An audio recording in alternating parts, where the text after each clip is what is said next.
நேயர்களே வணக்கம். நீங்கள் பார்ப்பது நெல் இந்த அறுவடை செய்த வைக்கோலை சுருட்டி விற்பனைக்காக சீர்காழி தாலுக்கா மயிலாடுதுறை மாவட்ட பகுதியில் சுமார் 120 கட்டுகள் இருக்கிறது. வேணும் என்பவர் தொடர்பு கொள்ளுங்கள். கண்டிப்பாக இது நேரடியாக எடுத்துங்க.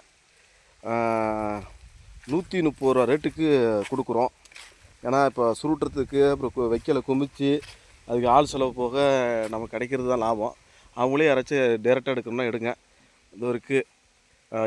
கரெக்டாக ஏற்றி போகிறதுக்கான வழிகளும் இருக்குது. டேரெக்டாக வந்தால் அப்படியே வண்டியில் வச்சு டேரெக்டாக, ஏன்னா டேரெக்டாக ரோடு இருக்குது, போக்குவரத்துக்கான ரோடு இருக்குது. நீங்கள் டேரெக்டாக எடுத்துகிட்டு போகலாம். நேர்கள் இருந்தீங்கன்னா சொல்லுங்கள். 120 கட்டுகள் இருக்குது. அப்படியே எடுத்துங்க. நன்றி, வணக்கம்.